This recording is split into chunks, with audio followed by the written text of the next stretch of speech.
Assalamualaikum warahmatullahi wabarakatuh. Saya Siska Safira dengan NIM C1C021208. Di sini saya akan menjelaskan mengenai konsep dasar, tujuan, dan juga paradigma penelitian di bawah dosen pengampu Bapak Dr. Wirmi Eka Putra, SE, MSI.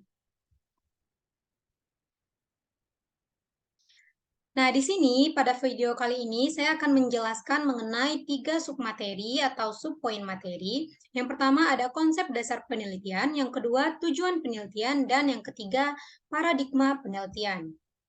Nah, masuk ke materi yang pertama ialah konsep dasar penelitian. Pengetahuan atau knowledge dan juga ilmu atau sains berawal dari kekaguman manusia akan alam yang dihadapi, baik alam besar atau makrokosmos maupun alam kecil mikrokosmos. Nah, kekaguman tersebut kemudian menyebabkan timbul rasa ingin tahu. Nah, upaya untuk memperoleh rasa ingin tahu tersebut dapat dilakukan dengan dua cara. Yang pertama secara tradisional atau dengan pendekatan non-ilmiah, atau yang kedua ialah secara modern atau pendekatan ilmiah.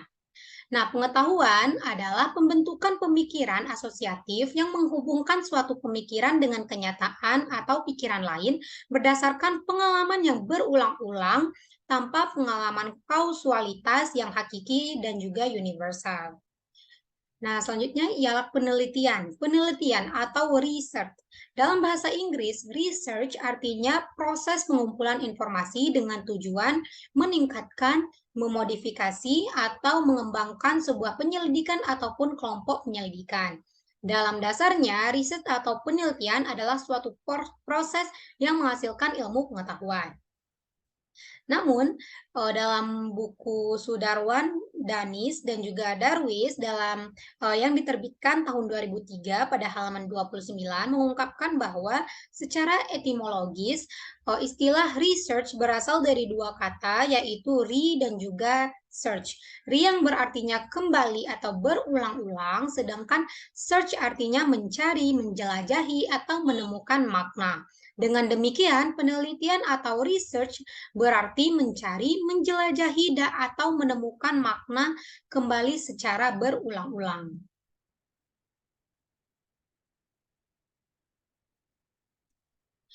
Nah, secara metodologi penelitian memiliki 8 macam karakteristik. Yang pertama, dimulai dengan suatu pernyataan atau permasalahan.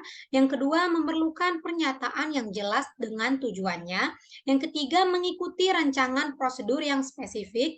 Yang keempat, biasanya membagi permasalahan utama menjadi sub-sub yang lebih dapat dikelola. Yang keenam, ialah penelitian diarahkan oleh permasalahan, pertanyaan, ataupun hipotesis penelitian yang spesifik.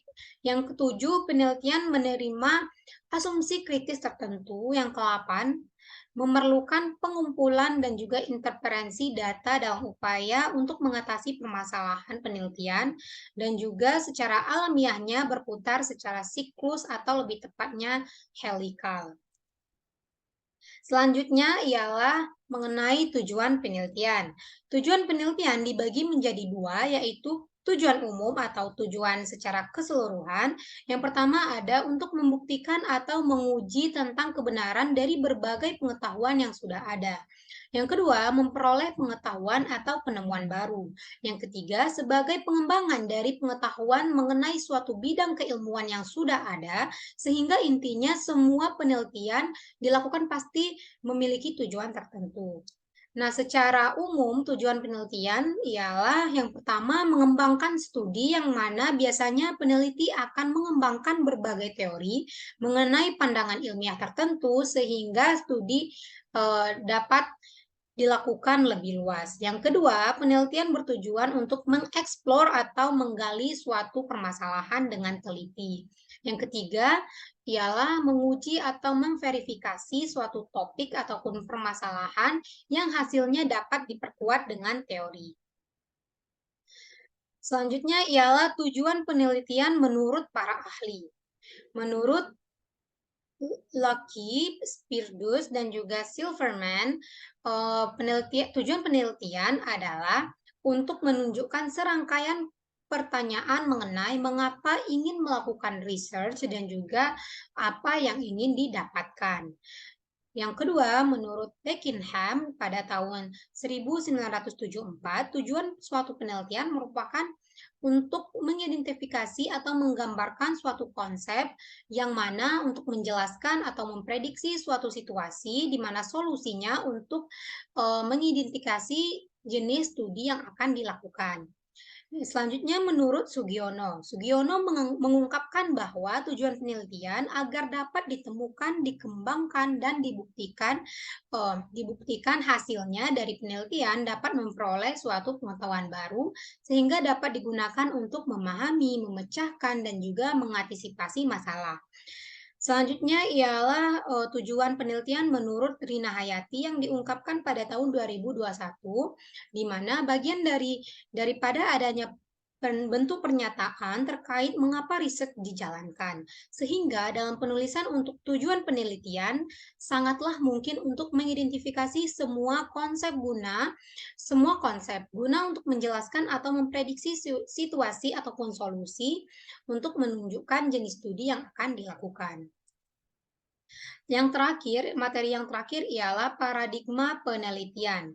Paradigma penelitian merupakan kerangka pikiran yang menjelaskan bagaimana cara peneliti terhadap fakta kehidupan sosial dan perlakuan peneliti terhadap ilmu dan juga teori yang dikonstruksikan sebagai suatu pandangan yang mendasar dari suatu disiplin ilmu tentang apa yang menjadi pokok permasalahan semestinya dipelajari.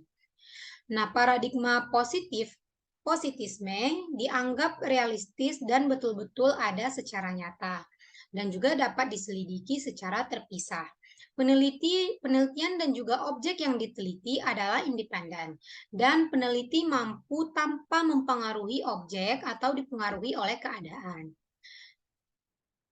Nah, jenis-jenis dari paradigma penelitian ada dua. Yang pertama ada paradigma penelitian kuantitatif dan juga kualitatif. Nah, paradigma ilmiah sebagai pijakan penelitian kuantitatif bersumber dari pandangan positivisme.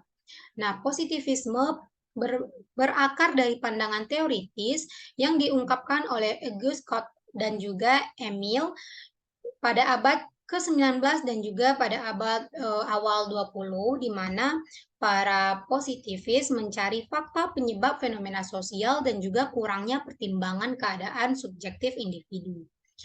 Yang kedua ialah paradigma penelitian kualitatif. Nah, paradigma ilmiah sebagai pijakan penelitian kualitatif bersumber dari pandangan positivisme atau fenomenologisme, di mana paradigma ilmiah bersumber dari pandangan Max Weber yang diteruskan oleh Erwin Dechern. Paradigma kualitatif merencanakan pendekatan humanistik untuk memahami realistis sosial dengan memberi tekanan dan juga pandangan terbuka tentang sosial. Kehidupan sosial dipandang sebagai kreativitas bersama-sama individu. Nah, di sini terdapat tabel perbandingan antara paradigma kualitatif dan juga kuantitatif. Yang pertama ada, kalau kualitatif menganjurkan penggunaan metode kualitatif, untuk kuantitatif menganjurkan penggunaan metode kualitatif. Kalau paradigma kualitatif, fenomenologisme dan juga Verstappennya. Dan kalau kuantitatif, logika positisme melihat fakta ataupun casual fenomena sosial dengan sedikit melihat pernyataan dari subjek individu. Dan juga ada dari segi observasinya tidak terkontrol, kalau dari kuantitatif pengukuran terkontrol. Kalau paradigma kualitatif subjektif dan kuantitatif objektif. Kalau kualitatif dekat dengan data ataupun merupakan perspektif insider, sedangkan kualitatif jauh dari data atau perspektif outsider. Kalau kualitatif proses, sedangkan kuantitatif merupakan hasil. Nah, dapat disimpulkan dari pernyataan tersebut bahwa berdasarkan pengertian yang kita sebutkan tadi, maka dapat disimpulkan bahwa pendekatan kualitatif dan juga kuantitatif bukan sekedar dibedakan dengan cara pengumpulan dan juga pengelolaan datanya, melainkan keduanya berbeda secara konseptual dalam melihat dunia. Paradigma kualitatif melihat dunia sebagai gabungan variabel, sedangkan paradigma kualitatif melihat dunia sebagai suatu buntalan.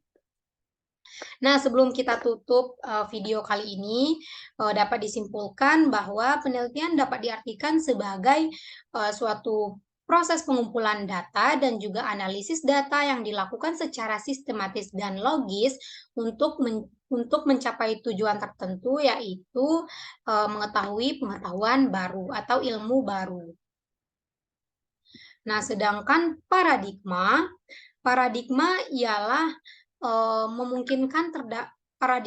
ialah sebagai cara pandang yang digunakan oleh seseorang ataupun sekelompok orang dalam memandang suatu gejala. Sehingga berdasarkan paradigma tersebut, seseorang ataupun sekelompok orang dapat mengartikan gejala yang bersangkutan. Nah, paradigma juga memungkinkan terdapat dua atau lebih ilmuwan ataupun penelitian yang memiliki sudut pandang yang berbeda dan juga terhadap permasalahan yang berbeda. Nah, cukup sekian dari video kali ini. Bila ada kesalahan, mohon dimaafkan. Billahi taufiq wa hidayah. Assalamualaikum warahmatullahi wabarakatuh. Terima kasih.